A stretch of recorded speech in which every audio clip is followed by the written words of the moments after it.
Welcome to IAT channel and please subscribe to get our updates. It is time for referendum. That is, ECPA is demanding. ECPA is telling the UN, bidding, EU. ECPA is disciple of Nnamdi Kanu and on Wednesday stated that a referendum should be conducted within the next 6 months. He has given it a timeline. ECPA warned that failure to conduct such a referendum within 6 months would be very catastrophic. He said this while calling on the United States, US President Joe Biden, United Nations, UN, and European Union, among other international bodies, to ensure a referendum. He as well made it clear in a series of tweets that the UN should not allow a repeat of the Biafran War before calling for the conduct of a referendum, pointing out that referendum for Biafran nation is now overdue. That's it don't take where such things supposed to happen. Okay, he tweeted citing it to at Joe Biden that he did it during South African apartheid, citing to UN that it must not wait for another 30 years before they can conduct a referendum for Biafra.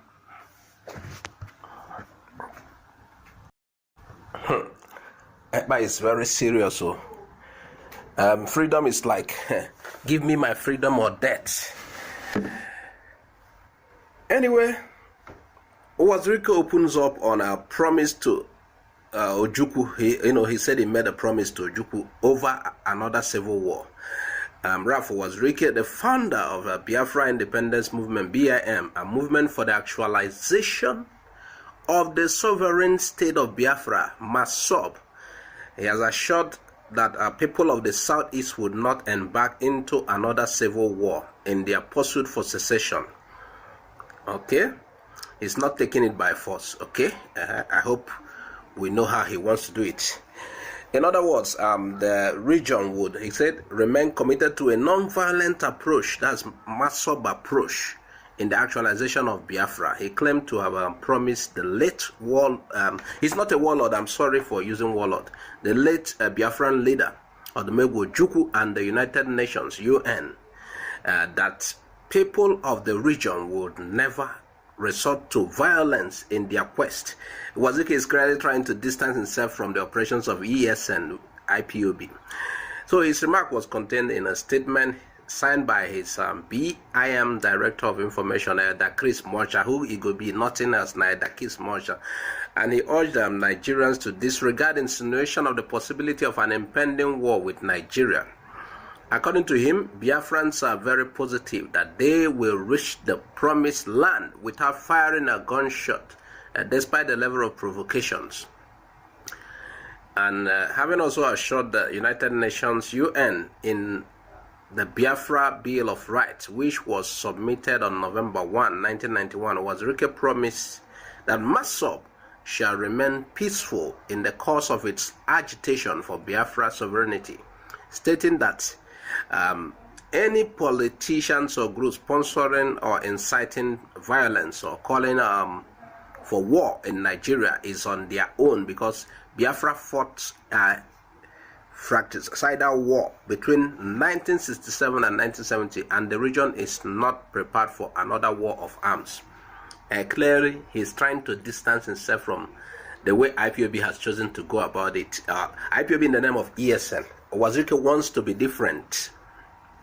And anyway, different groups, different approach. Viewers, add your comment, tell us what you think. He's clearly trying to stand clear. This is my own way.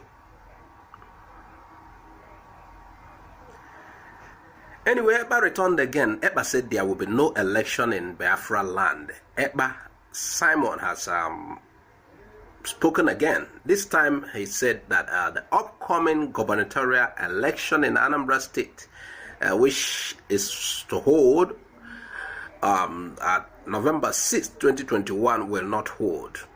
The EPA said this in a tweet on his Twitter page. He said that no election order will be activated by the members of the IPOB in the whole of Southeast region. That they don't permit it, they are not going to. How are they going to stop it? We don't know. Anyway, he boasted that our Southeast leaders do not know what the electorates are ready to do and that they must learn from their northern counterparts. How the EPA aims to achieve no election? Is it through violence? How? He said it can't hold. What do you think? Add your comment while we get to the next story. My mom said I am Igbo, a popular American singer Rihanna reveals. She looks like Igbo, that's her face. Anyway, the popular American superstar, singer, and brand influencer, Robin Rihanna Fenty, popularly known as Rihanna, has caused misreactions recently on social media. And she said in a recent interview that her mother, she looks like one, all these women doing August meeting. He said her mother told her that she's originally from Igbo. Rihanna's revelation has generated a lot of reactions from different quarters. Igbos like to people identify with them, and this is the kind of story they like, and it's working. Southeasterners are reacting mainly to the story. And going by their comments, we understand they cherish. The Igbo people are so delighted to see that prominent celebrity like Rihanna. There are many of them. But they are happy Rihanna is in the number. They are conceding to the fact that she is an able woman. Just like Beyonce. If you saw one video I watched in a film, Beyonce fought. She fought like some women I saw fighting in Lagos. The same way Igbo girls fighting themselves. So she's proud to announce to the world where her mother says she is originally from. So, Rihanna, there is August meeting now. Come and join quickly. Anyway, rounding up, proud farmer shows off a giant cassava she harvested in her farm in Olu. And Igbo is fertile. One of according to this gathering, it shows this trend. It is a trending photo of a gigantic cassava harvested by a female farmer in Imo State. It's considered by many social media users as an award-winning cassava. This kind one, people go they flash up money like Obi Kubana. The giant cassava was said to have been harvested from the farmland of an undisclosed subsistence farmer somewhere in our local government area of Imo State, southeast. So southeast land are fertile, but Candina say that it's not fertile. You have to be careful. It's well-known fact that the soil in Igbo land is stupendously fertile for all kinds of agricultural cultivation. This old woman's harvest further shows that our land is fertile. So Ndibo, for those Igbos running away from farming, time to get back. Well, apart from cassava cultivation, yam is the #1 crop of the Igbos. That's this we say cash crop of the Igbos. Today it is no.